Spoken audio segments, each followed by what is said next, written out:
Welcome sa Tinagalog Novela. Dito, matutunghayan mo ang mga kwentong puno ng misteryo, kilig, at matinding eksena. Mga istoryang hango sa imahinasyon, para sa inyong aliw at kasiyahan. Huwag kalimutang mag-like, share, at subscribe.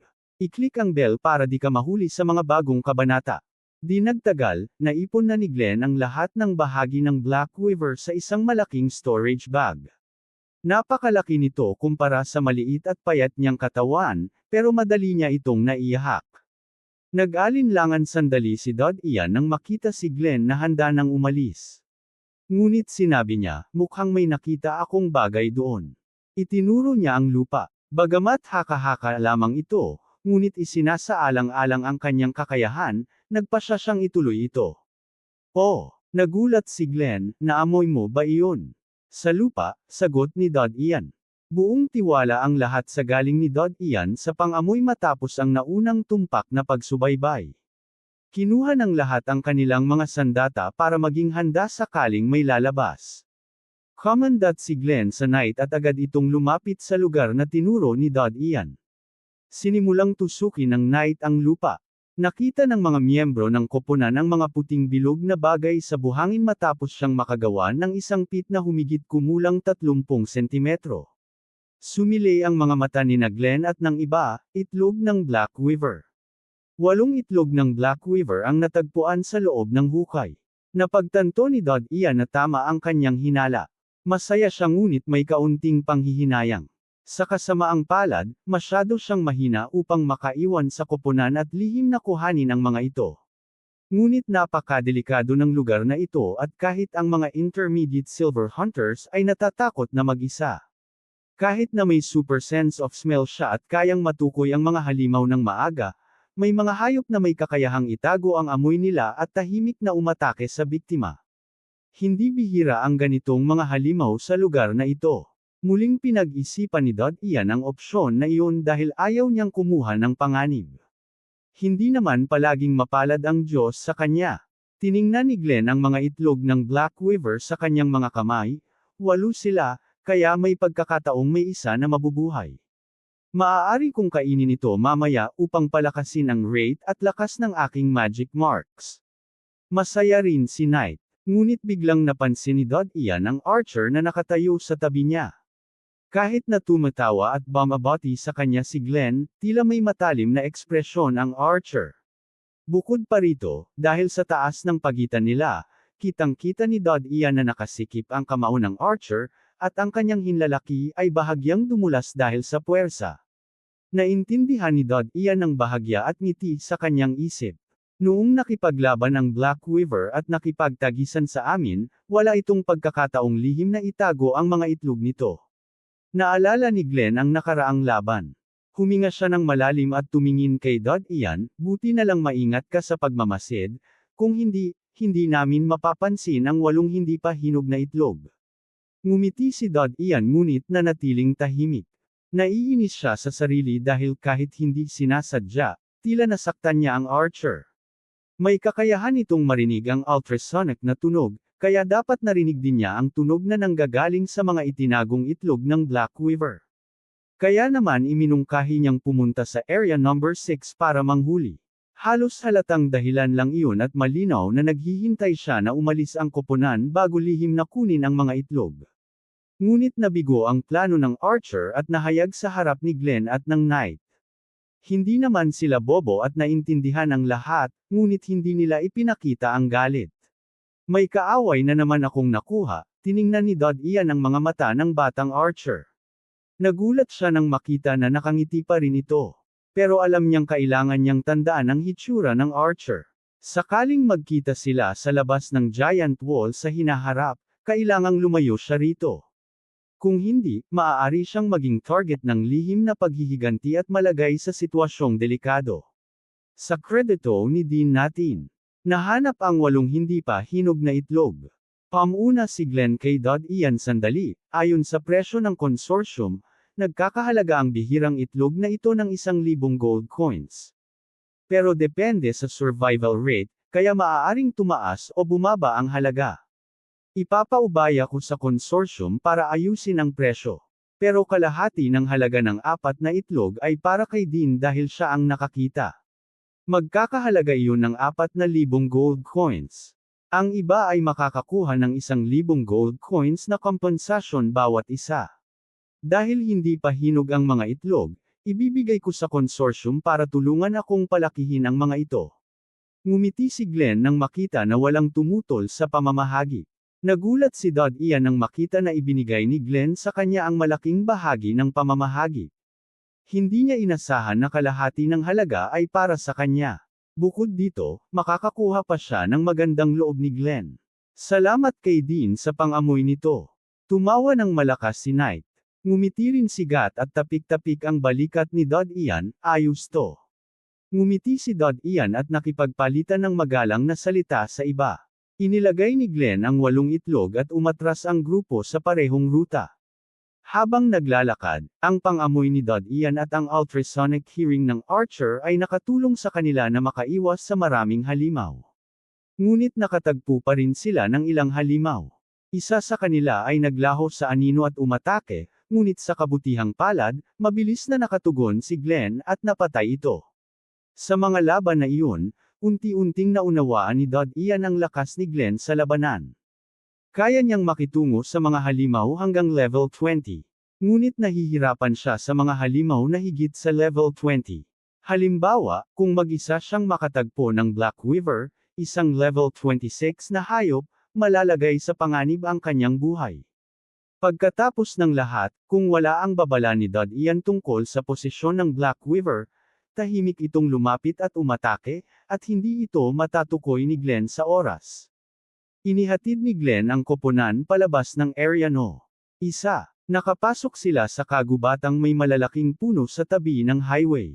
Ipinagpatuloy nila ang pag-escort kay Dad Ian hanggang sa area number 7 na nalinis na. Ang area number 7 ay nalinis na ng mga hunters habang si Dad Ian ay isa lamang scavenger. Ngayon ay malinis na ito.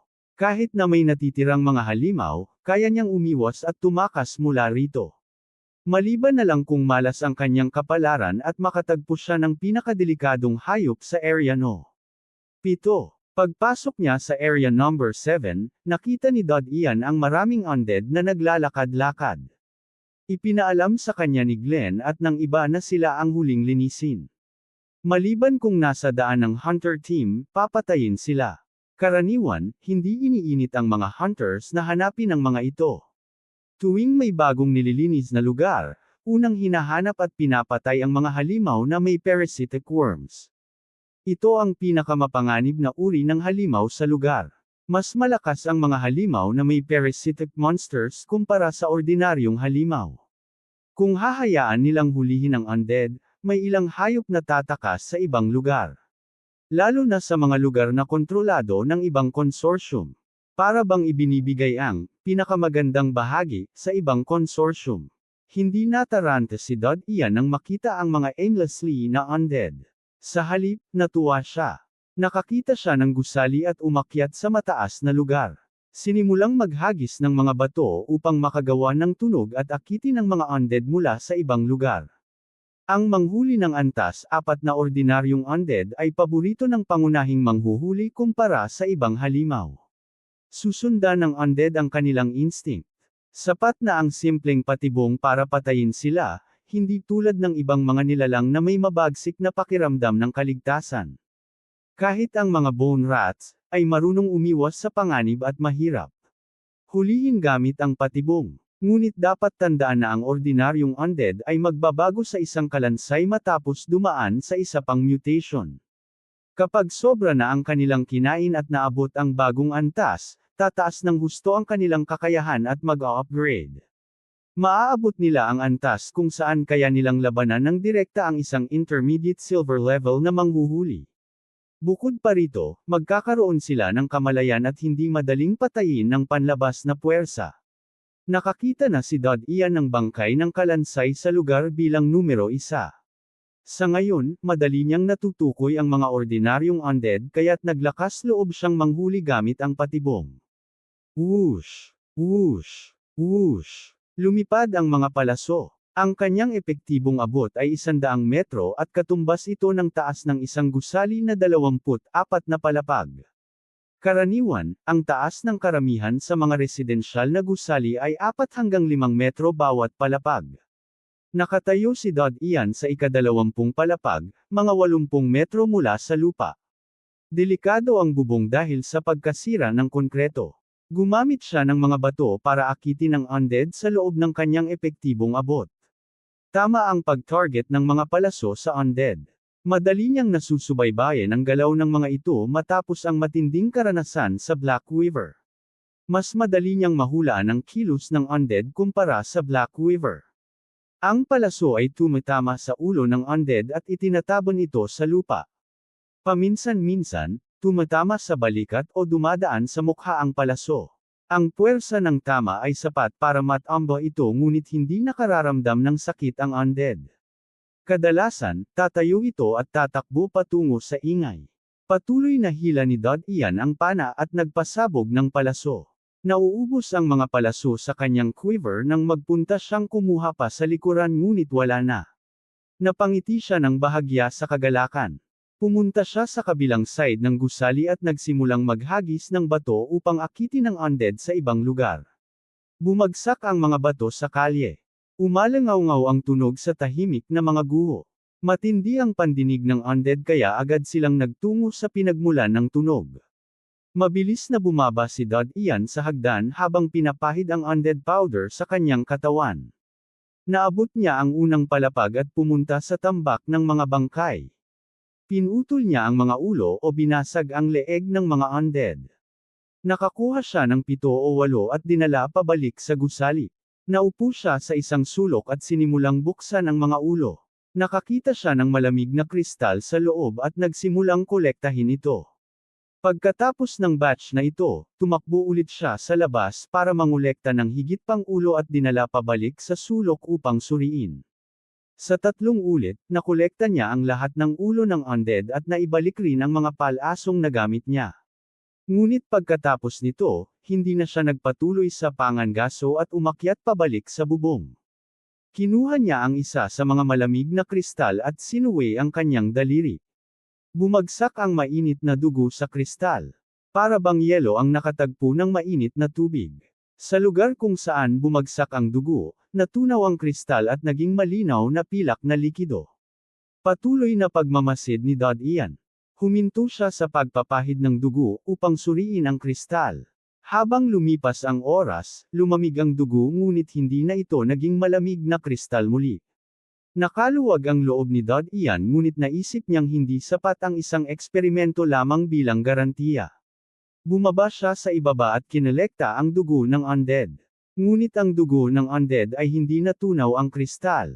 Sa halip, ito ay agad na nagyelo at naging madilim na pulang luha. Tiyak na si Dod Ian, matapos masipsip ng aking dugo ang magic mark, nagbago ang aking dugo. Hindi kayang lusubin ng malamig na kristal ang aking dugo. Ibig sabihin, kaya kung direktang masipsip ang malamig na kristal. Hawak-hawak niya ang kristal ngunit may bakas ng pag-aalinlangan sa kanyang puso. Kahit na alam niyang kaya niyang masipsip ito, bilang tao natatakot siya sa hindi alam. Bukod pa rito, alam niyang hindi sapat ang isang eksperimento upang masiguro ang pangmatagalang epekto. Nag-isip siya ngunit kalaunan pinigilan ang sarili. Sa buhay lamang mayroon siyang isang pagkakataon kaya't kailangan maging maingat. Ipinasok niya pabalik ang kristal sa bag at kinuha ang pana at mga palaso upang ipagpatuloy ang pangangaso. Plano niyang patuloy na mag-eksperimento at unti-unting tuklasin ang sekreto ng malamig na kristal upang makamit ang pinakamataas na epekto nito. Mabilis ang paglipas ng oras. Sa loob ng 2 araw, nakapaghuli si Dod Ian ng halos 600 undead sa lugar bilang numero 7. Katumbas ito ng 600 gold coins. Paminsan-minsan, nakasalubong niya ang malalaking halimaw na nakakita na niya dati. Hindi niya matukoy ang antas kaya iniiwasan niya. Gagawin kong kalahati ang mga kristal, at itatago ang iba. Baka sa hinaharap gusto kong gumawa ng lihim na base sa labas ng malaking pader. Plano ni Dod Ian habang nagmamasid sa paligid. Biglang alternasyon. Isang pamilyar na amoy ang dumaan sa kanyang ilong. Lumitaw sa isip niya ang imahe ng isang babae, siya iyon, bulong ni Dod Ian. Hindi niya malilimutan ang amoy na iyon na pag-aari ni Bloody Swordsman, Linda. Mga 30 milya o higit pa, nanghuhuli ba siya sa lugar bilang numero 7. Kumislap ang mata ni Dod Ian. Naging focus ng consortium ang lugar bilang numero 7 kamakailan kaya hindi nakapagtataka na nandoon si Linda. Unang magkita sa scavenger headquarters, at nakaligtas siya ng bahagya. Pumasok sa isip niya ang ideya ng pagpatay sa kanya ngunit may boses na tahimik na nagsabi, oral na lang ang kanilang alitan, hindi aabot sa pagpatay. Marami na siyang nakakasalamuha kaya baka nakalimutan ka na. Ngunit may lumitaw na ibang ideya, wala namang makakakita sa labas ng malaking pader. Patayin mo siya. Patayin para hindi ka abalahin sa hinaharap. Silver level hunter siya, pero paano niya kakayanin kung hindi niya kayang labanan ang kalaban? Pagpatay, masyadong mabigat. Patayin. Wala namang makakakita. Dalawang boses ang nag-echo sa isip ni Dod Ian habang iniisip ang bagay. Sa una hindi siya sigurado ngunit kalaunan nalaman niya ang pagkakakilanlan ng hunter na napatay niya, si Brian, kapatid ni Linda. Tinanggal niya ang alinlangan at may determinasyon, hindi niya palalampasin. Kasalukuyan akong nasa training period kaya wala siyang kakayahan sa akin. Ngunit pagkatapos ng training, gagawin niya ang lahat para patayin ako. Kailangang mamatay siya. Kailangang ayusin ko ito ng maayos at tuluyan sa mga taong nasaktan ko. Nawala ang lambot sa puso niya habang tinitingnan ang gasgas sa kanyang kanang kamay. Nag-atubili siya sandali ngunit kinuha ang bag ng malamig na kristal mula sa kanyang backpack. Tinusok ang kanyang kamay at hinugot ang malamig na kristal. Pumasok ang lamig sa kanyang katawan mula sa palad at umakyat sa braso. Kahit ambush ko siya, mahirap pa rin patayin sa kasalukuyan kong lakas. Sana tama ang hula ko tungkol sa malamig na kristal. Pero hindi ko kayang masipsip ng sobra, bulong ni Dod Ian. Unti-unting nawala ang pakiramdam ng malamig na kristal ngunit tumindi ang kaba niya.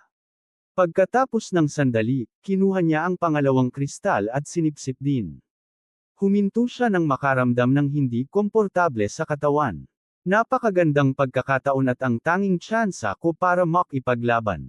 Iniisip ni Dod Ian, pagkatapos ng training, siya ang manghuhuli at ako ang magiging biktima. Kung makuha ko ang pagkakataon, nananalangin siya sa puso.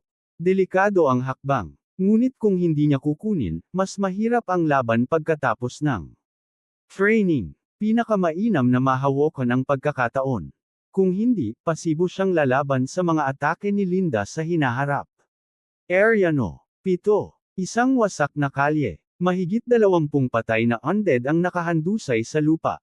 Putol ang kanilang mga ulo at naglalabas ng mabahong amoy ang kanilang mga katawan. Ang amoy na nagmumula sa mga bangkay ay nakaakit ng mga langaw na nag-uugat ng dugo. Lumilipad-lipad sila at paminsan-minsan ay kumakagat sa mga bangkay. Ilang kalye lamang ang layo, 5 tauhan ang nakaupo malapit sa isang tambak ng bato. May dala silang tuyong pagkain habang tinatangkilik ang tanghalian. Kahit ang mabahong amoy sa paligid ay hindi nakakaapekto sa kanilang pagkain. Kung mahahanap natin ang Claude Dino Lizard, makukumpleto natin ang gawain, sabi ni Linda habang tinitingnan ang mapa at kumakain. Iniisip niya ang paboritong tirahan ng halimaw. Tumawa si Gale na katabi niya, kung bibilanggan natin ang mga loot natin mula sa area number 3, kapag natapos na ang gawain, Captain, makakakuha ka na ng sapat na puntos para makabili ng isang patak ng Angel's Blood, para muling ma-metamorphose ang iyong magic mark. Ikatlo ka ng senior hunter sa aming consortium. Depende pa rin sa swerte. Wala masyadong emosyon si Linda. Naniniwala akong tiyak na magtatagumpay ka. Pinuri siya ng batang may maitim na balat. Mabilis ding nagsabi ng mga nakakangganyong salita ang iba bilang kumpiyansa kay Linda. Sa ngayon, Gale, maghanda ka. Kapag nakita natin ang halimaw, susundin natin ang dating plano. Magpapanggap kang nasugatan habang tatawag ako ng tao mula sa Black Pavilion, at sasabihin na nakatagpo kami ng bihirang halimaw. Kailangan nilang magpadala ng may pambihirang kakayahan sa pagsubaybay, Malamig ang mukha ni Linda habang isinasara ang mapa. Ngumiti si Gale, hindi na kailangan magpanggap, gagawa na lang tayo ng totoong pinsala. Papayagan ba ng konsorsyum na ipadala ang bata? Tinanong ng batang may maitim na balat. Ngumiti si Linda ng walang emosyon, syempre. Hindi mo maintindihan ang mga paraan ng konsorsyum. Ngayon may magandang pagkakataon tayo. Halos lahat ng hunters na may kakayahan sa pagsubaybay ay nasa kagubatan o nasugatan. Baguhan ang bata, pero may bihirang magic mark. Pero wala siyang light physique. Kahit gaano pa siya kagaling, sa huli mamamatay siya. Kaya ayaw ng konsorsyum na ipadala siya sa hunter school.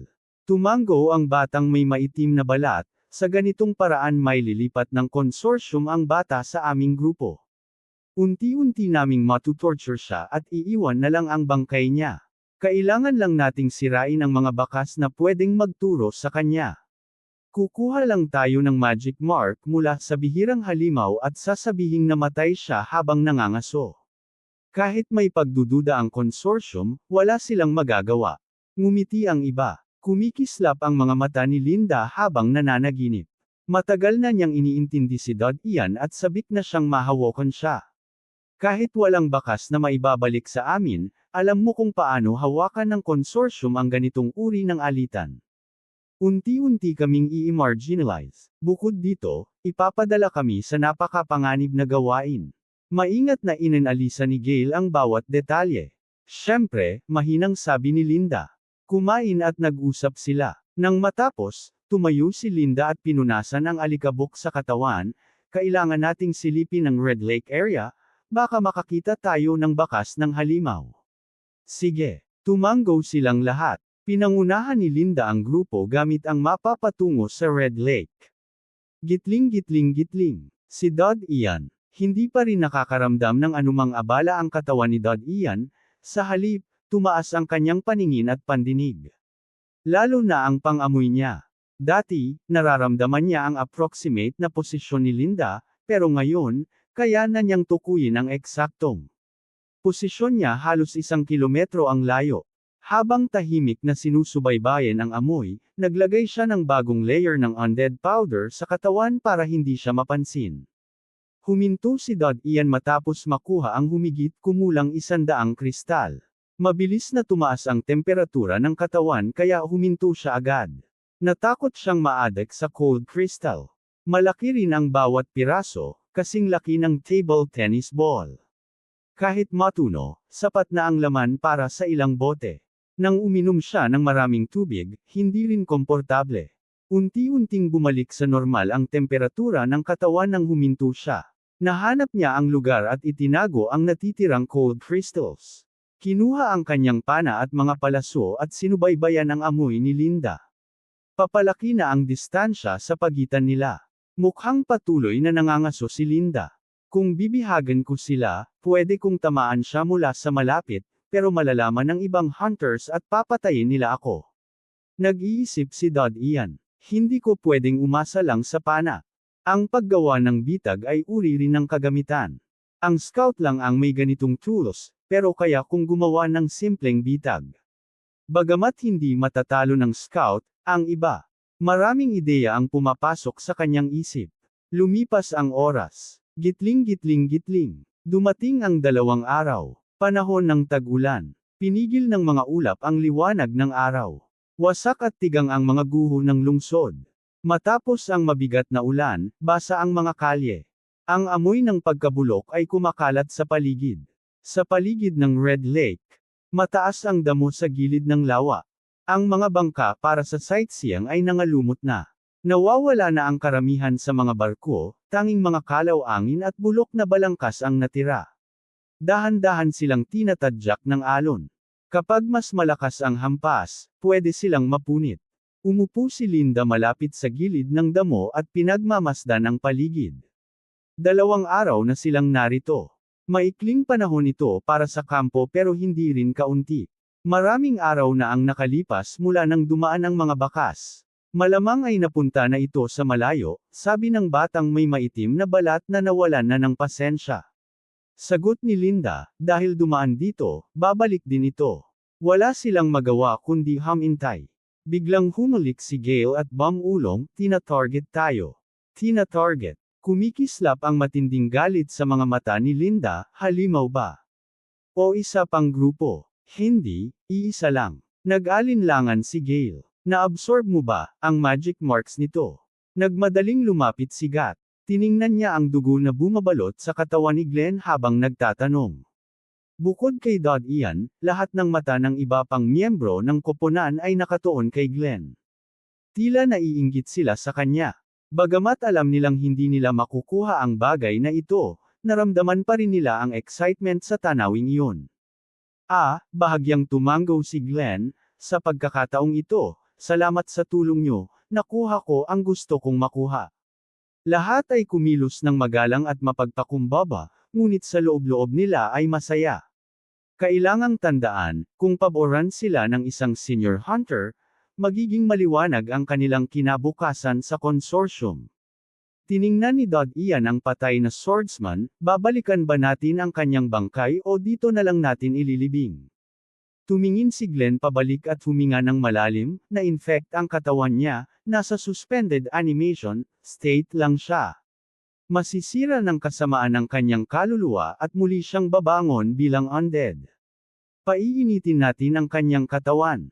Nagbago ang ekspresyon ng iba pang hunters sa lungkot habang tinitingnan ang patay na swordsman. "Ito lang ang tanging kirot sa biyahe na iyon. Babalikan ko ang kanyang espada." Lumapit si Knight at kinuha ang espada mula sa lupa. Mababa ang tono ng kanyang boses habang nagsalita, "Sama-sama na tayong 3 beses sa nakaraang tasks, hindi ko inasahan na ito ang hawati sa atin, magpakailanman." Lumapit si Gat at tapik sa balikat niya ngunit nanatiling tahimik. Napakahirap maintindihan ang kahulugan ng buhay. Para sa karaniwang tao, normal lang ang buhay at kamatayan. Ngunit para sa mga hunters, ito ay isang bagay na kailangang masanay habang lumilipas ang panahon. Ang batang gumagamit ng kutsilyo at ang knight ay naghanap ng mga masusunog na materyales. Pinunduhan nila ang mga papel, kahoy, at damit sa katawan ng patay na swordsman. Sa tulong ng fire sickle, sinindihan nila ito.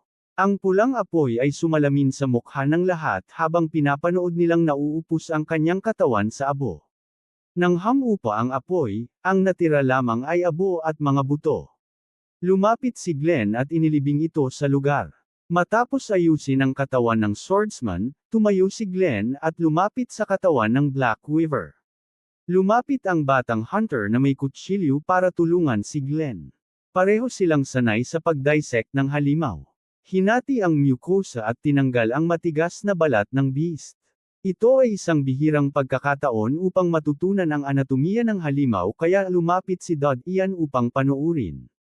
Bagamat natutunan niya ang paraan ng pag-dissect ng ilang karaniwang hayop sa scavenger training camp, mahirap gawin ito sa mga bahagi ng halimaw na may komplikadong istruktura. Umiagos ang dugo at lumaban ang mabahong amoy habang ang mga internal organs ay nahulog sa lupa. Tahimik na nanood si Dod Ian. Siguro dahil halimaw ang pinag-dissect, hindi siya nahilo habang pinapanood ang buong proseso. Hindi nagtagal, ang matigas na balat, ulo, at spiked limbs ng Black Weaver ay hiwalay ng na-dismember. Hinati ni Glenn ang ulo ng Black Weaver at kinuha ang puting malambot na material mula sa panga nito. Base sa ekspresyon ng kanyang mukha, ito ay mahalaga at kapaki-pakinabang. Baka, naubos na ang laman dito. Nagtaka ang batang hunter habang binuksan ang tiyan ng Black Weaver. Lumabas si Glenn sa kanyang iniisip at nakita na wala ng laman sa tiyan bukod sa mga internal organs. Ang bahagi sa likod ng tiyan ay patag at walang laman. Naguluhan si Dod Ian ngunit sa pag-uusap nila, alam niya na pinag-uusapan nila ang obaryo. Baka nainit bago kami dumating sa hunt. Pinag-iisipan ni Glenn ngunit tumango siya at nagpatuloy, "Hindi, imposible. Mababa ang survival rate ng itlog. Mahirap silang mabuhay. Kahit mabuhay, mahina ang parasitic worms at hindi makakabuo ng magic marks." Nanghihinayang ang batang hunter ngunit nagpatuloy sa pagkuha ng iba pang kapaki-pakinabang na bahagi. Nakita ni Dod Ian na kinuha niya ang dilaw na likido mula sa tiyan. Tinanong niya, "Ano ito?" Taba ito. Tumingin sa kanya ang hunter. Mas magalang siya kay Dod Ian dahil sa papuri ni Glenn, magandang material ito para sa langis ng lampara. Gustong-gusto ng mga maharlika gamitin ito. Lumapit si Dod Ian upang suriin ito ng mabuti at nagtaka na may tao na gumagamit ng ganitong bagay para sa lampara. Hindi nagtagal, ang katawan ng Black Weaver ay tuluyang na-disassemble. Ang lahat ng mahalagang bahagi ay maayos na naipon habang ang natitirang laman at dugo ay itinapon upang maiwasan ang pagkain ng ibang halimaw. Ginamit ni Glenn ang apoy upang sunugin ang mga hindi mahalagang bahagi. Puno ng kakaibang mabahong amoy ang paligid, parang niluto sa dugo ang laman. Pinisil ni Dod Ian ang kanyang ilong. Ngunit naramdaman niya ang amoy ng Black Weaver mula sa lupa. Lumapit siya at natukoy ang lugar. Makalapit sa lugar kung saan napatay nila ang Black Weaver, may patag ngunit malambot na lupa. Naalala niya ang usapan ni Glenn at ng batang hunter, baka ito. Biglang nagsalita ang Archer Youth, dahil tapos na ang hunt sa Black Weaver. Gusto kong pumunta sa ibang lugar at tingnan kung may makukuha akong rare. Pagkatapos ng adrenaline na ito, pakiramdam ko ay kinakabahan, baka swertehin ako. Ha! Nag-iimpake si Glenn ng mga bahagi ng Black Weaver sa malaking storage bag habang tumingin sa kanya. Ayos lang, pero kakain na ako ng pahinga sa giant wall. Kung gusto mo pumunta, pero babalaan kita, delikado ito. Okay lang. Narinig ko na may team sa area no 6 na may tasks. Sasali ako at makikipagtulungan sa kanila habang sinusubukan ang swerte ko. Tumawa ang Archer Youth. Nag-isip si Glenn at sumagot, sige, basta ikaw na ang bahala. Naalala ni Dod Ian ang sarili niyang storage sa area no 9 at agad na sinabi, gusto kong pumunta doon. Ikaw? Tiningnan siya ni Glenn at nagkunwaring nagtataka, masyadong delikado ang area no 6. Maraming high-level beasts doon, hindi ligtas na umalis ka. Pupunta ako sa ibang lugar, sabi ni Dod Ian. Maaaring hindi ito mahalaga sa iba, pero kulang ako sa pera kamakailan. Nag-isip si Glenn, sige, pero hindi masyadong mahalaga ang cold crystal. Kung talagang kailangan mo ng pera, pwede kitang pautangin pero hindi lalampas sa 100,000 gold coins. Nagulat si Dod Ian. 100,000 gold coins. Napakalaking halaga. Pwede na itong bumili ng maliit na bayan sa residential district. Hindi ko kailangan iyon. Gusto kong kumita sa sarili ko. Tugon ni Dod Ian. Nakita ni Glenn ang kanyang determinasyon, sige, sasamahan kita pauwi.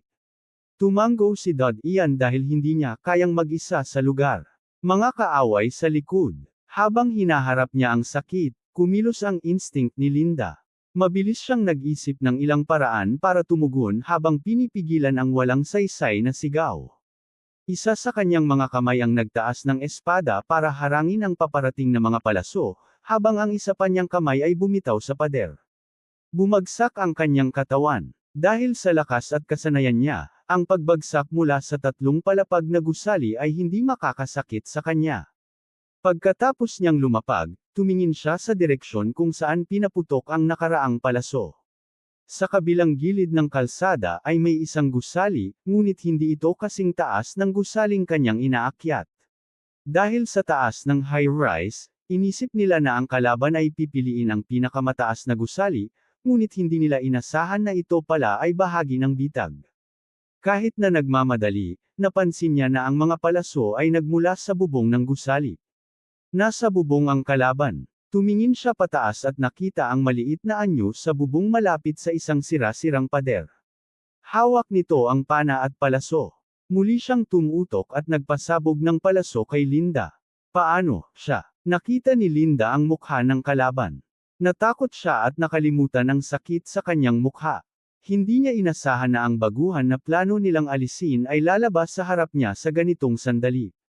Higit pa rito, sa kanyang pinakamalakas na imahinasyon, hindi niya iniisip na ang parehong baguhan ay susubaybay, magtatago, o halos pumatay sa kanya. Whoosh! Nagising siya sa tunog ng palaso at ginamit ang kanyang espada para ito'y harangin. Dito lumitaw ang pisikal na lakas at mahusay na espada ni Linda bilang intermediate hunter. Kahit na medyo huli ang kanyang reaksyon, sapat pa rin upang putulin ang palaso. Bumagsak ang sirang palaso sa lupa. Samantala, inihagis ni Dod Ian ang ikatlong palaso na parang hindi naman tinutukoy ang target. Ngunit ang bilis ng sunod-sunod na atake ay nagpapatigil sa kanya. Nakatayo lang siya na parang target. Agad siyang lumiko at nagtago sa loob ng gusali.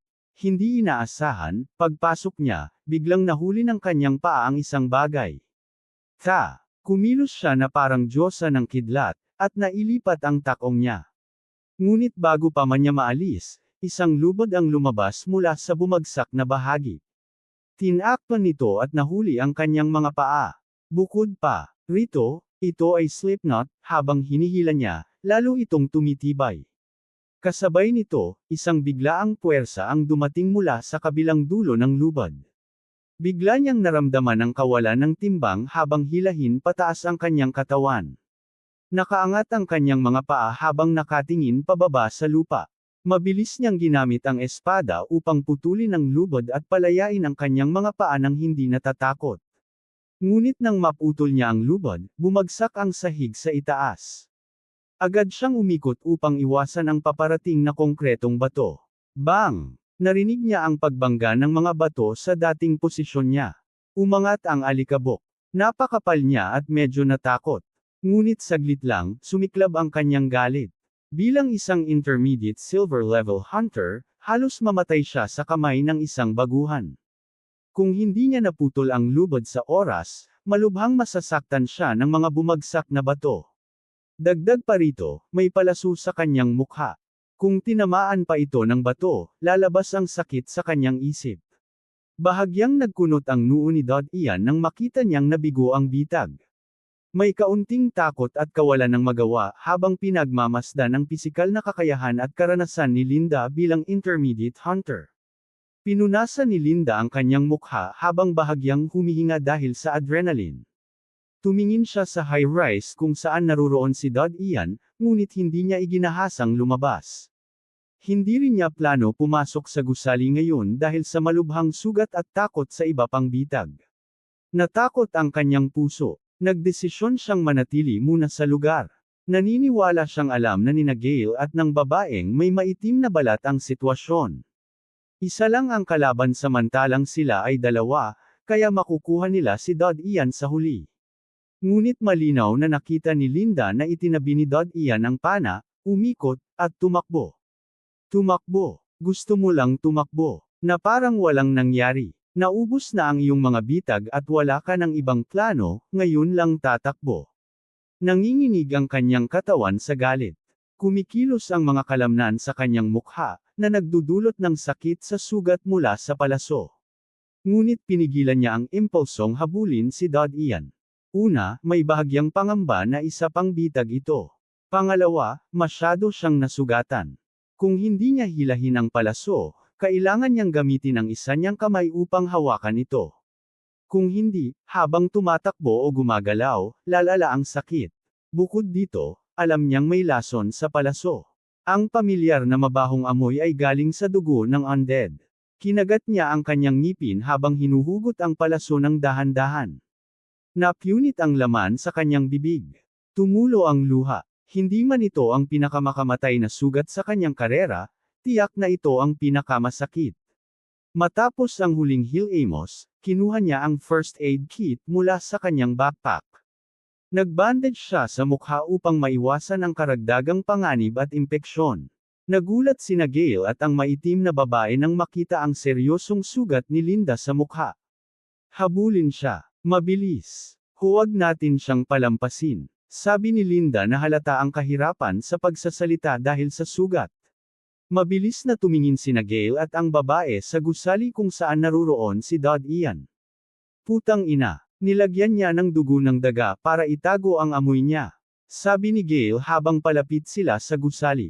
Ngunit hinarang niya ang babae na pumasok sa high-rise at umikot na lang sa paligid. Karaniwan ang mga bone rats, maliit na halimaw na makikita kahit saan. Ngunit hindi niya inakala na gagamitin ito ng kalaban upang itago ang amoy. Nagyelo ang dugo ni Gale habang iniisip ang detalye. Habang palihim na nagmamasid, Mabilis niyang sinabi, mabilis siya. Tumakas na siya. Hindi iniintindi ng babae ang kahulugan ng sinabi niya, habang nagbabantay sa paligid para maiwasan ang ibang bitag. Putang ina. Hindi mapigilan ni Gail ang pagmumura habang hinahabol ang kalahati ng kalsada. Sabi niya sa babae, marahil may 3 bone rats, siya na nakulong dito bago pa man. Ngayon, pinakawalan niya ang mga ito. Naghalo ang amoy niya sa kanila at kumalat ang mga daga sa iba't ibang direksyon. Kailangan nating habulin ng hiwalay. Nagulat ang babae. Please subscribe Tinagalog Novela. Maraming salamat po. Paano nga ba matatalo ng isang baguhan ang mga katulad natin? Sadyang ibinubunyag ba niya ang kanyang amoy sa iyo? Malungkot ang mukha ni Gail habang iniiwas ang tanong na itinatanong ng dalagang may maitim na balat. Napanganib ang paghahati-hateng pagsunod. Napansin ng dalagang may maitim na balat na hindi siya sumagot, kaya nagpatuloy siya ng may pag-aalinlangan, nakasakit siya sa kapitan. Kaya kahit makahabol tayo, baka hindi natin siya kayang harapin. Baka gusto niya tayong paghiwalayin. Nag-isip sandali si Gail, saka sinabi, marahil may paraan para makilala siya. Kahit na pinaghalo niya ang kanyang amoy sa mga daga upang hindi natin siya matuntan. Ngunit, magkaiba ang galaw ng mga daga at tao. Siyempre, masyadong tamad ang mga daga para tumakas. Ang umalis lang ay siya. Huminga siya ng malalim upang mas ma-perceive ang mga amoy sa paligid. Lahat ay malinaw na sa kanya ngayon. Ang amoy ng ulan, lumot, bulok na undead, bahagyang amoy ng pagkabulok, at lahat ng iba pa ay bumuo ng isang sensory map sa kanyang isip. Hindi pa man lumilipas ang 5 segundo, nagbukas na siya ng mga mata, sundan niyo ako. Tumakbo siya ng mabilis sa isang direksyon. Nagulat ang dalagang may maitim na balat, nakita mo na ba siya? Hindi ako sigurado. Mabilis nilang narating ang isang bukas na plaza. Maraming tubig sa harap nito. May mga kalat na buto ng halimaw, bulok na bahagi ng undead, lumot, at mga sanga ng puno. Itinaas ni Gail ang kamay at itinuro ang direksyon ng isang bangkal na bato. Ngunit kung titignan ng maigi, makikita mo na ang lugar na tinuturo niya ay mas kaunti ang lumot at kulang sa mga bato. Nagtatago siya doon. Sumilay ang mga mata ng dalagang may maitim na balat. Isa itong bagay na gawa ng tao. Malamang na inihanda niya ito ng maaga bilang lugar para tumakas. Gayunpaman, hindi siya naglakas loob na sumugod. Kung talagang may tao sa loob, tiyak na may mga bitag. Dahan-dahan siyang lumapit habang inobserbahan ang paligid at mga bato upang maiwasan ang hindi inaasahang pag-atake. Sumunod si Gail sa likod niya. Wala siyang magagawa sa puntong ito dahil nakatali ang kanyang mga kamay. Umaasa na lang siya sa dalagang may maitim na balat na matagpuan ng bitag. Dapat may yungib. May amoy na nanggagaling sa loob. Bamulong si Gail sa napakababang tono. Nakakunot ang noo niya at tensyonado. Nagkaroon ng seryosong tingin ang dalagang may maitim na balat nang marinig ang sinabi ni Gail. Maingat niyang inobserbahan ang paligid. Mula noong masugatan si Linda sa mukha, nakilala na nila ang kaaway bilang isang mamamana. Kung ganun, tiyak siya sa pakikipaglaban ng malapitan. Ang mga scout ay mas mahusay sa close combat kaysa sa mga archer at pangalawa lang sa mga warrior at knight sa ganitong labanan. Siyempre, iniisip niya ang isang bukas at tapat na labanan. Kaya, basta't mag-iingat siya at hindi bibigyan ng pagkakataon ang kaaway na umatake mula sa bangkal na bato, walang mangyayari sa kanila. Isa-isa silang lumapit sa bangkal na bato. Mga 40 metro ang lalim. Bamulong si Gail ng napakababang tinig. Walang bitag. Napangiti ng bahagya ang dalagang may maitim na balat dahil kinakabahan siya. Mas lalong natatakot kapag hindi niya makita ang bakas ng bitag. Nang sila'y mga 10 metro na lang ang layo sa bangkal na bato. Narinig nila ang tunog ng tumatambak na tubig. Ngunit hindi ito galing sa harap kundi sa likod. Naging tense ang kanilang mga kalamnan. Pareho silang lumingon ng sabay. Whoosh! Isang pilak na palaso ang lumipad at tumama sa lalamunan ni Gail. Agad itong tumagos. Namutla ang mga mata ni Gail at hawak ang kanyang lalamunan. Sumigaw siya ng masakit na, arg, at bumagsak. Napangiti ang mga mata ng dalagang may maitim na balat nang makita niya ang maruming pool sa plaza na kanilang hindi pinansin. Puno ito ng bulok, kabilang na ang mga bahagi ng undead, mga daga, at iba pa. Tumalon mula sa loob si Dod Ian. Nagtago sa pool. Mabilis tumaas ang tibok ng puso ng dalagang may maitim na balat at nanginginig ang katawan. Nakita niyang tumalon si Dod Ian sa gilid ng pool. Hindi siya tumakas, kundi kumuha ng mga palaso at pumunta sa direksyon ng babae. Alam niya na mamamana ang kaaway. Dahil sa distansya, higit sa 100 paraan ang maaaring patayin siya. Ang kanyang tanging pagkakataon ay ang close combat. Naniniwala siyang hindi intermediate hunter ang kalaban. Kung ganoon, hindi siya gagamit ng bitag kundi direktang laban para madaling patayin siya at si Gale. Kaya't kung primary hunter lamang ang kaaway, may pag-asa pa siyang manalo. Whoosh! Sumugod ang ikalawang palaso sa mukha ni Gale at natapos ang kanyang buhay sa sandaling iyon. Nakita ni Dod Ian na sinusubukan ng babae na lapitan siya. Bahagyang nagbago ang kanyang mukha habang mabilis siyang lumingon at tumakbo. Habang tumatakbo, mabilis siyang nagpalabas ng ilang palaso upang hindi siya makahabol. Mabilis ang tibok ng puso niya. Sa kabutihang palad, sa nakaraang 2 buwan, pinraktis niya ang mga batayan ng archery hanggang sa sukdulan. Ang kanyang katumpakan ay sapat upang patayin ang kaaway sa unang tira.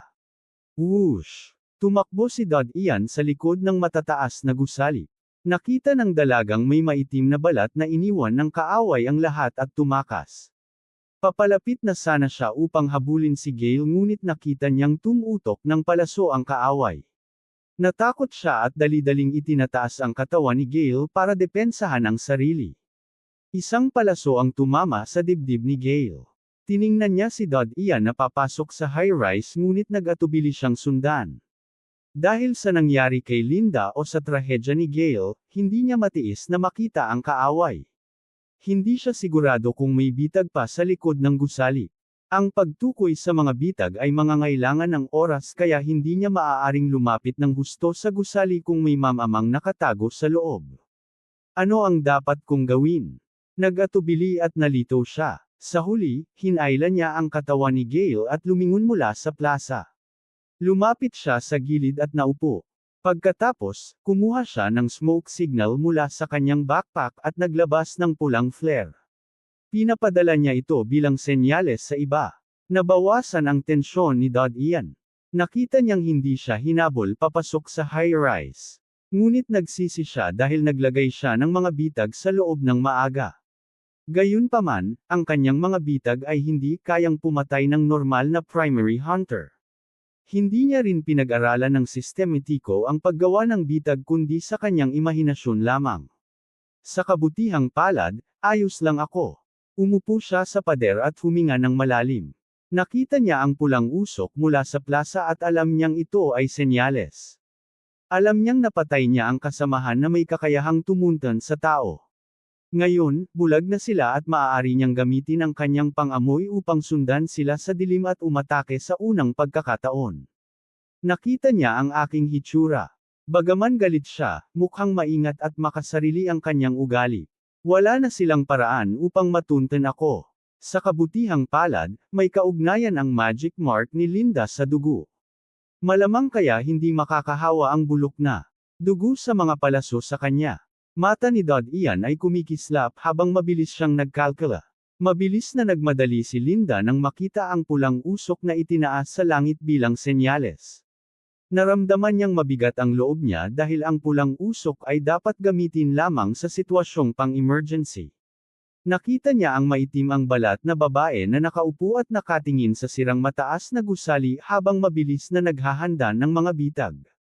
Nakahandusay sa harap niya ang katawan ni Gale. Lumuha ang puso ni Linda nang makita ang mga palaso na nakaturo sa mukha, lalamunan, at dibdib ni Gale. Narinig ng maitim ang balat na babae ang galaw at lumingon siya nang makita si Linda na papalapit. Nakahinga siya ng kaunting ginhawa ngunit nagsalita ng mabilis, nasa maliit na gusali ang kaaway. Hindi ko alam kung tumakas siya sa likod ng maliit na gusali. Gale, Gale. Lumuhad si Linda at nakita niyang nakabukas ang mga mata ni Gale ngunit walang galaw. Tumahimik siya sandali bago nagsalita ng mahina, hindi ba kayo magkasama? Paano niya nagawa yun? Ipinaliwanag ng maitim ang balat na babae ang mga nangyari ng detalyado. Nagliyab ang matinding galit sa mga mata ni Linda habang nakikinig sa paliwanag. Dahil sa galit, napikip ang kanyang mga kamao at napasikip ang mga kalamnan sa pisngi. Mas nangingibabaw ang galit sa puso niya kaysa sa kirot sa pisngi, ngunit pinakalma niya ang kanyang mukha upang hindi maantala ang paggaling ng sugat. Captain, kilala mo ba siya? Tanong ng maitim ang balat na babae habang nakamasid sa kilos ni Linda. Siya ang bagong bata, sagot ni Linda. Siya. Nagulat ang maitim ang balat na babae. Bagaman narinig niya ang pangalan ni Dod Ian, hindi pa niya siya nakita noon. Mahirap paniwalaan na ang tuso at mapanlinlang na batang ito ang maswerteng scavenger na nakakuha ng magic mark sa pagkakataon. Paano siya nakalabas ng dambuhalang pader? Bukod dito, malinaw na naamoy ni Gale ang kanyang amoy sa ilalim ng bato. May tumutulong ba sa kanya? Tanong ng maitim ang balat na babae. Tiningnan siya ni Linda ng malamig, hindi mo naiintindihan. Nagkunwaring ginamit niya ang mga naunang nahuling bone rats, para makatakas ngunit ang tunay niyang layunin ay akitin kayong lahat sa bitag. Buti na lang at hindi kayo bobo at hindi naghiwalay para sundan siya. Kung hindi, isa-isa na sana kayong nahuli. Parang nagulat ang maitim ang balat na babae sa sinabi ni Linda, pero, hindi ba tama ang pangamoy ni Gale?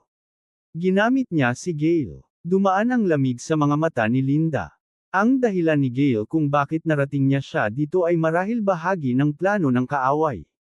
Sinalanta niya ang karamihan ng bone rats ng maaga. Karamihan sa kanila ay hindi makakalayo. Sigli ang naglock sa pinakamabilis na bone rat, ito ang bitag. Bukod dito, ang amoy na naamoy ni Gale sa butas ay marahil mula sa totoong bone rat. Hindi niya tinakpan ang kanyang sariling amoy kundi ang mga bone rats, at naghintay hanggang makarating dito. Pagkatapos ay saktan niya ito at pakakawalan sa pagitan ng mga bato.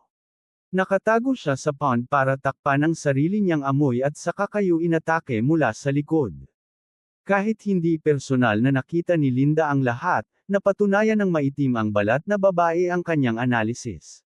Napansin niya kung gaano katalino ang utak ng maliit na demonyo.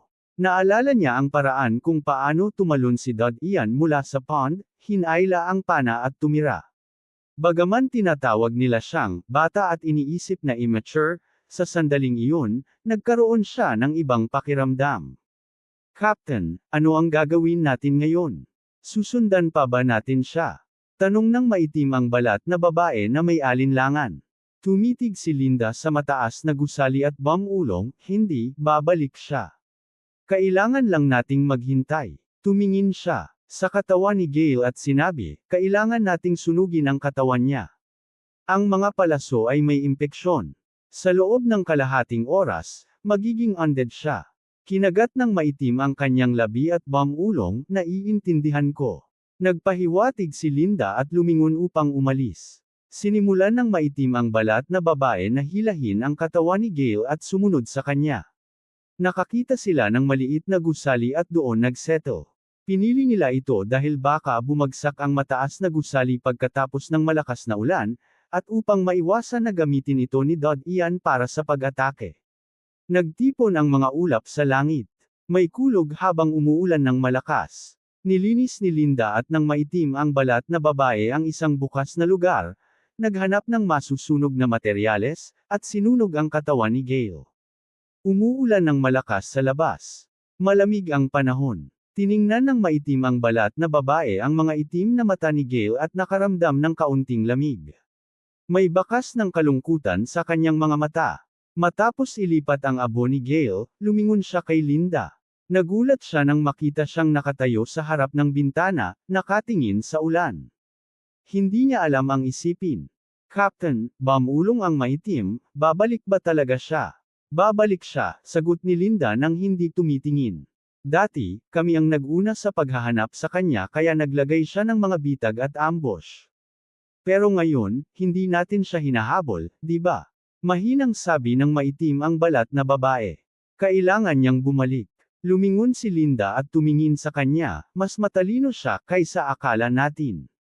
Kahit hindi ko alam kung paano siya nakalabas, ang punto ay hindi siya tumakas nang makaharap niya tayo. Sa halip, nilayong pumatay. Alam niya na kung hindi niya magawa, siya ang mamamatay. Nagulat ang maitim ang balat na babae, pero baguhan siya. Kahit na scavenger, hindi pa siya nakaranas ng hunt. Paano siya nagkaroon ng ganitong tapang? Kahit wala ka, bilang isang team, mas marami tayong bilang kaysa sa kanya.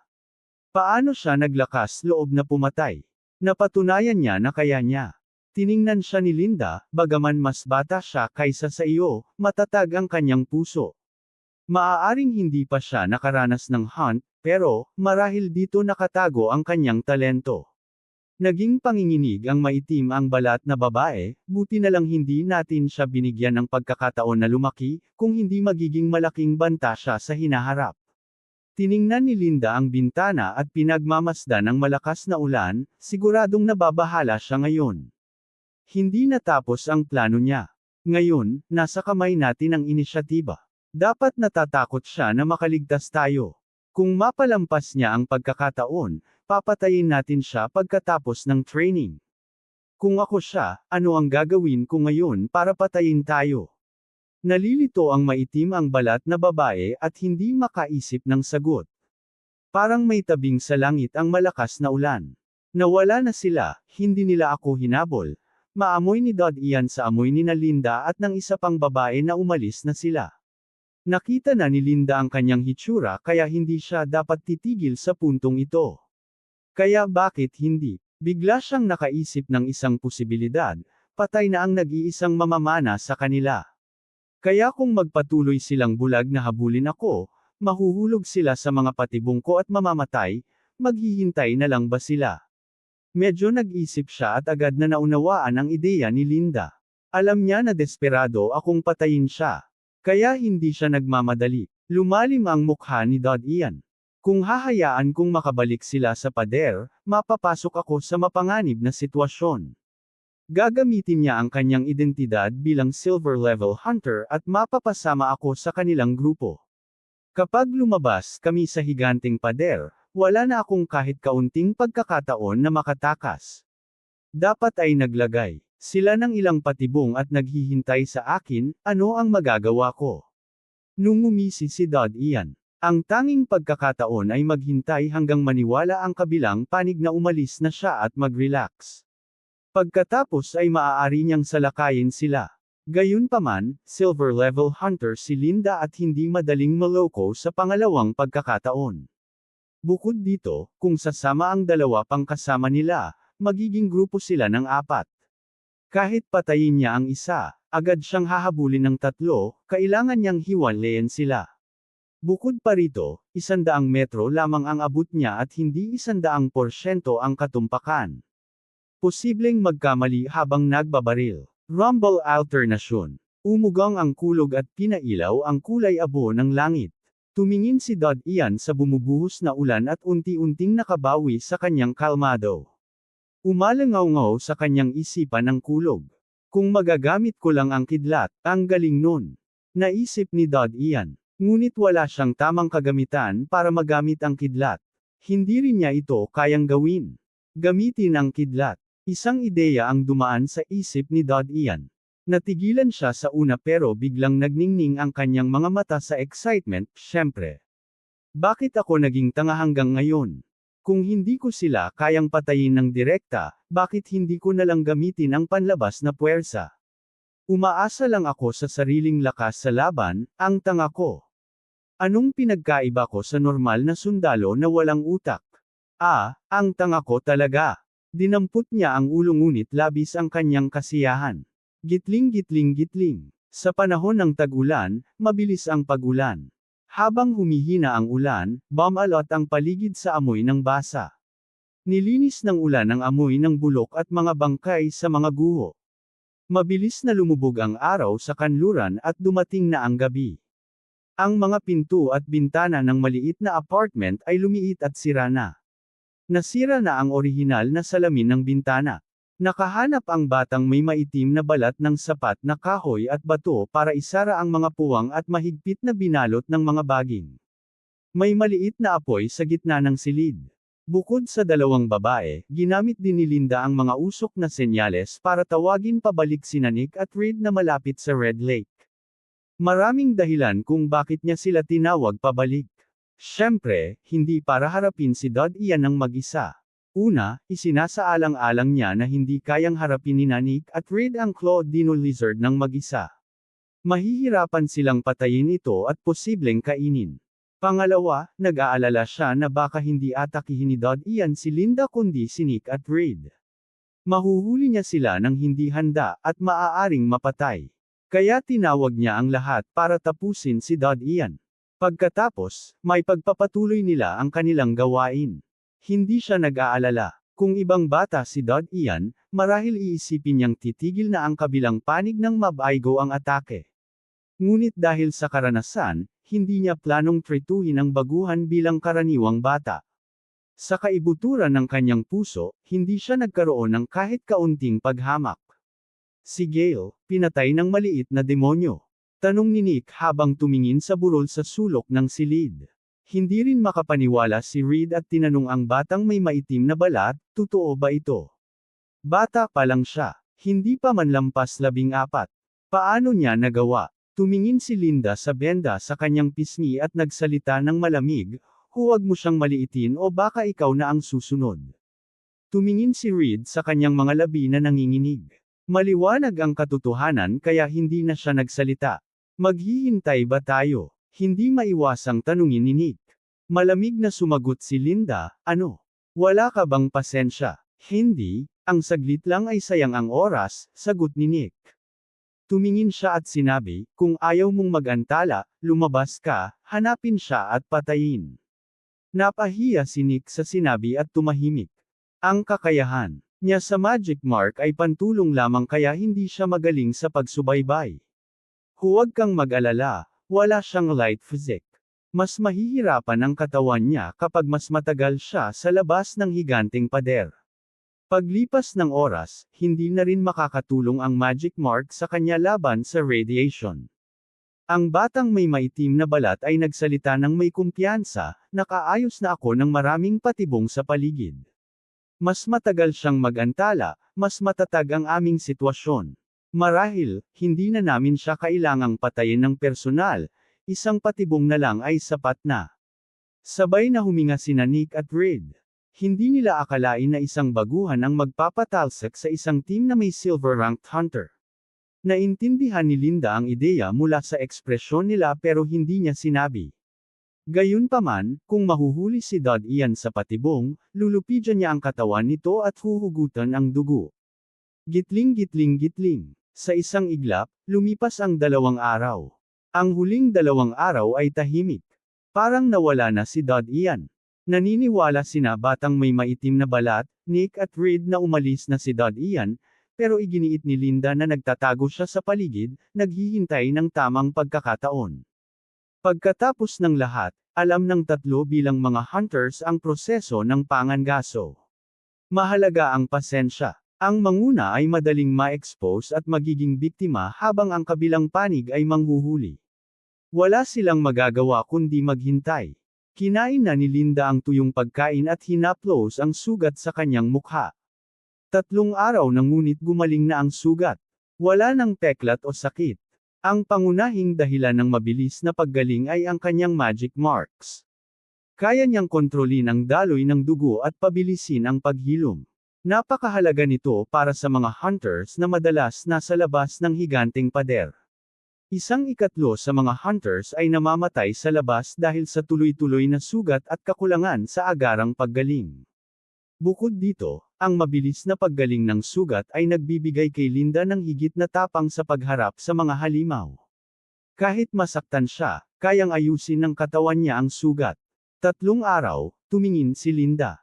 Sa pananaw niya, karapat-dapat si Dad Ian na maging hunter sa pasensya lang. Kaya niyang tiisin ang pagkawala ng 3 araw. Habang kumakain ng tuyong pagkain at nakasandal sa pader ang batang may maitim na balat. Dong! Dong! Dong! Biglang yumanig ang lupa. Ano ang nangyayari? Nagtinginan ang apat sa isa't isa na gulat na gulat. Parang may naisip si Linda, agad siyang humiga sa lupa at inilapit ang kanyang tainga dito para makinig. Namutla ang kanyang mukha habang sinasabi, hindi maganda, isa itong alon ng halimaw.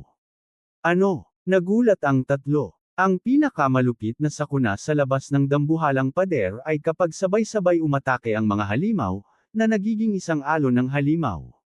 Kahit ang maliit na alon ng halimaw ay kayang lunurin ang 3 hanggang 5 hunting team. Takbo! Tumayo si Linda at lumabas ng gusali. Kailangan nating iwasan ang ruta na dadaanan ng mga halimaw. Lahat sila ay tumakbo palabas ng maliit na apartment. Dahil sa kanilang mayamang karanasan sa panghuhuli, sa pakiramdam lamang ng pagyanig sa ilalim ng kanilang paa, kayang matukoy kung saan nagmumula ang alon ng halimaw. Sinundan nila si Linda papunta sa ibang kalye. Rumble alternasyon. Lalong lumakas ang pagyanig, parang papalapit na ang alon ng mga halimaw.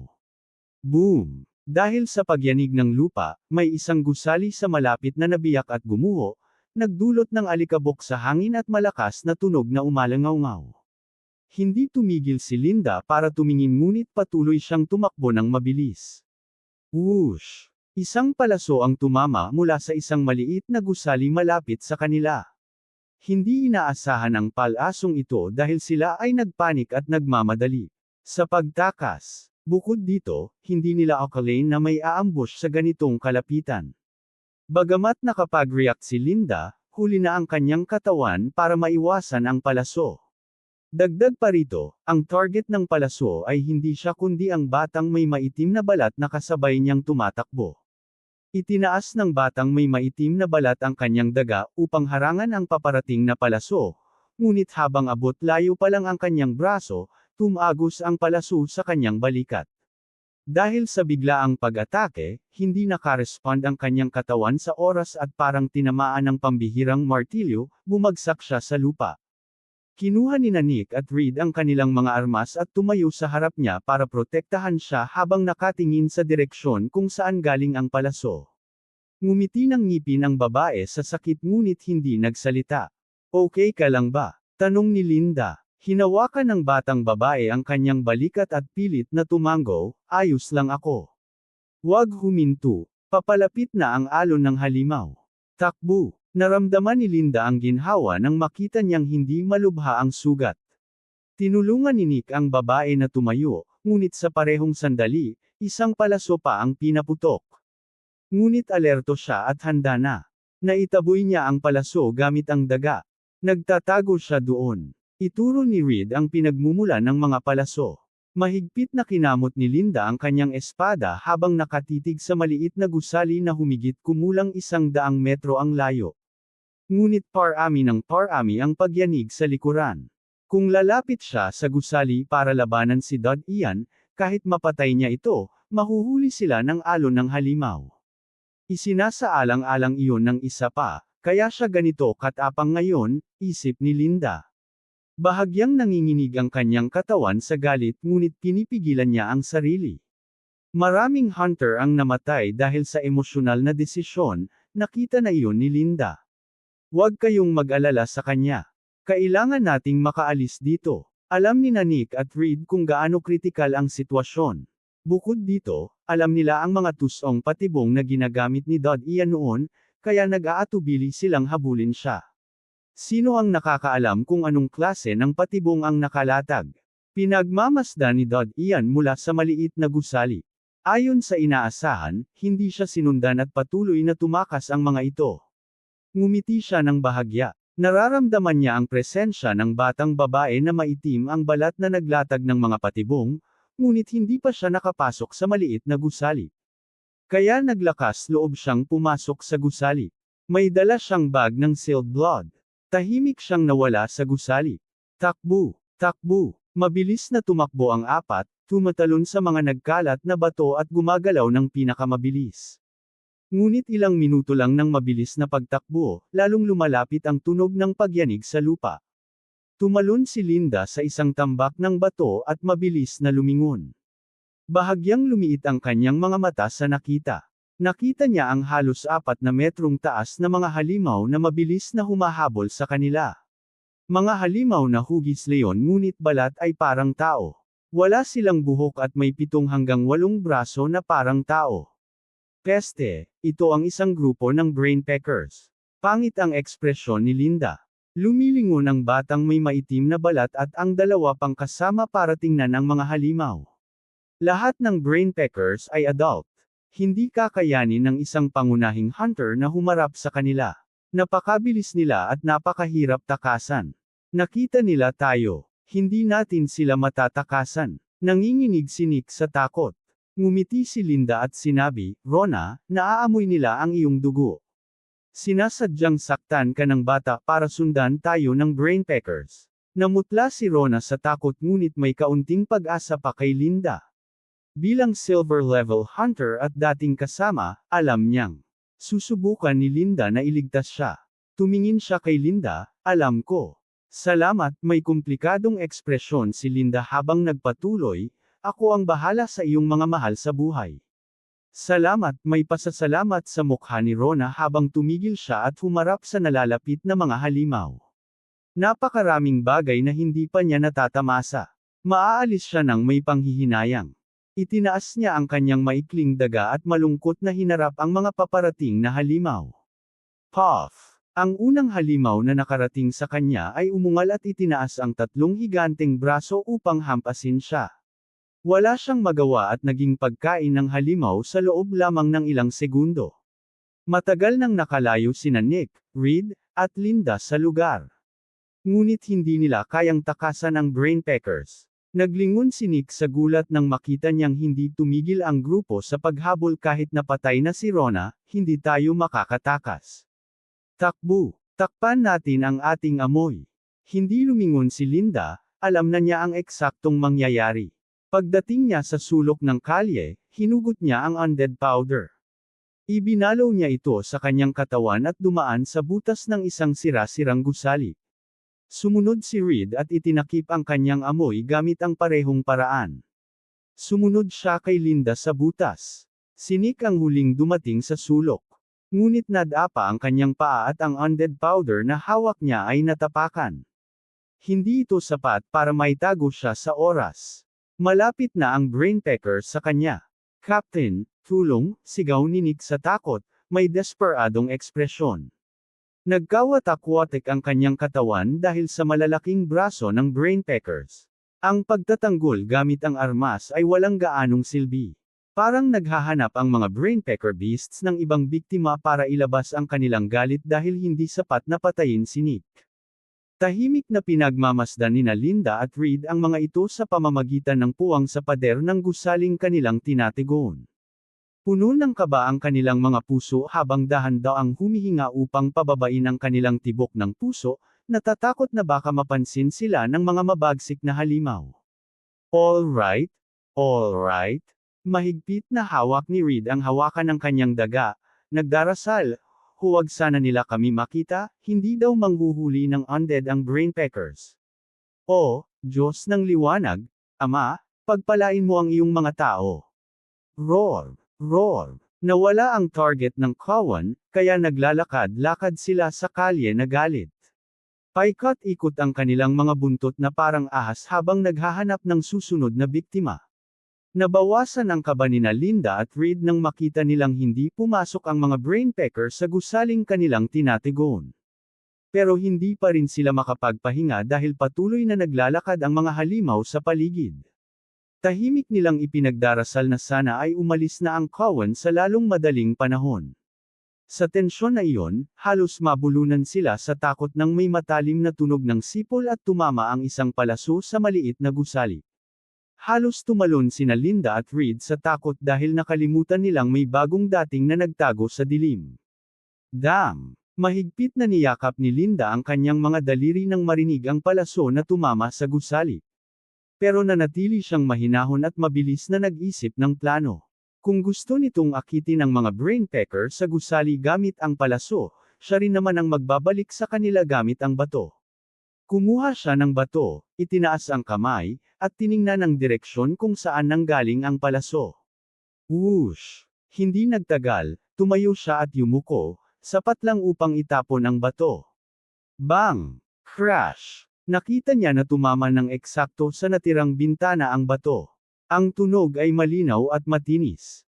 Agad na nakaramdam ng pagkabigla si Linda dahil lahat ng brainpecker ay nagmadaling tumakbo patungo sa gusaling kinaroroonan nila. Ito, walang oras para mag-isip ng detalye dahil sa pagbagsak ng tatlong palapag na gusali mula sa atake ng kawan ng brainpecker. Agad silang tumalon sa bintana sa tabi nila at bumagsak sa kabilang gilid ng kalye. Rinalo nila ang kanilang sarili upang mabawasan ang impact at agad na tumayo at tumakbo palayo. Nauna si Reed sa pagtalon, kaya ilang bato ang tumama sa kanya. Isa sa mga bato ang tumama sa kanyang ilong, at sandaling makalipas, napansin niyang may kaunting dugo sa kanyang kamay. Agad na nakalock ang mga brainpecker kay Reed ng dumb alloy ang dugo at sumugod sa kanya. Hindi, natarante si Reed. Ginamit niya ang kanyang daga para ipagtanggol ang sarili, pero sa susunod na sandali, isa na sa mga brainpecker ang kumakagat sa kanyang katawan, habang isa pa ay kinakain ang kanyang mga laman loob. Mabilis ang pag-agos ng dugo. Ang iba pang brainpecker na nakakita kay Linda ay umatungal at sumugod sa kanya sa halip na kay Reed. Pale ang mukha ni Linda habang malinaw niyang alam na kahit 15 silver level hunters ay hindi makakaligtas kung napapalibutan ng brainpeckers. Iniwan niya lahat habang tumatakbo, kabilang ang backpack na may mahahalagang material mula sa nakaraang hunt. Roar! Roar! Umiingay ang kawan habang sinusubukang habulin siya. Pagkalipas nito, lumitaw ang isang maliit na figure mula sa maliit na gusali. Si Dodd Ian ito. Tiningnan niya ang bumagsak na gusali. Wala nang natira kay Reed, maliban sa mga bakas ng dugo sa lupa. Naramdaman niyang nasusuka siya dahil ito ang unang pagkakataon na nakakita siyang kainin ng halimaw ang isang tao. Inalis niya ang tingin at tiningnan ang palaso na una niyang pinaputok. Ang maliit na bag ng dugo na nakakabit dito ay sumabog dahil sa pressure. Tiningnan niya ang iniwang backpack. Lahat ng uri ng amoy mula sa iba't ibang halimaw ay lumalabas mula rito. Dapat naglalaman ito ng mga mahahalagang material na nakolekta ni Linda. Kinuha ni Dodd Ian ang backpack at nakita ang ilang piraso ng natirang tuyong pagkain. Agad niya itong kinain dahil sa nakaraang 3 araw, wala pa siyang natitikmang pagkain habang hinahanap ang mga halimaw.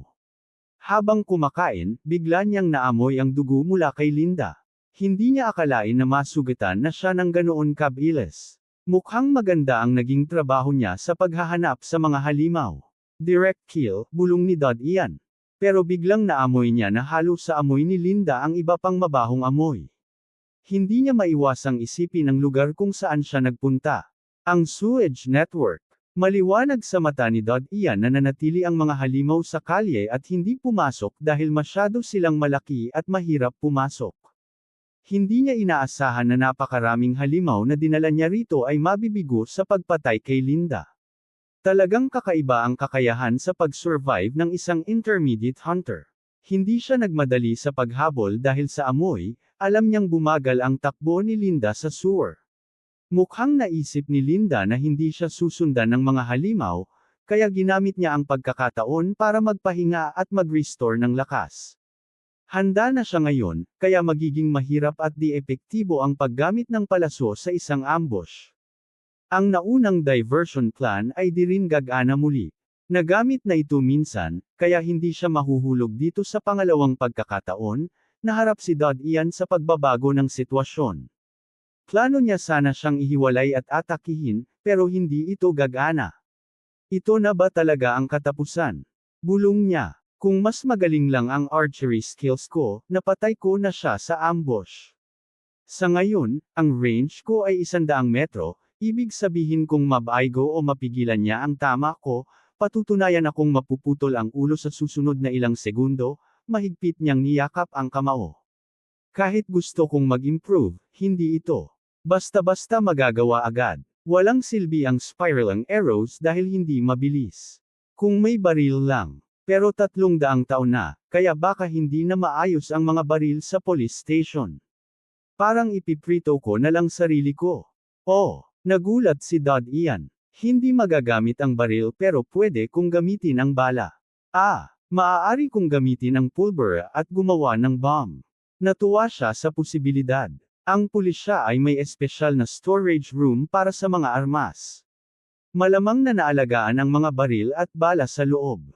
Kung nasa loob pa, kahit 300 taon na, makakahanap siya ng kapaki-pakinabang na gamit. Agad kumilos si Dad Ian at naglakad sa mga kalye patungo sa police station. Please subscribe Tinagalog Novela, libre lang yan kaibigan, maraming salamat po.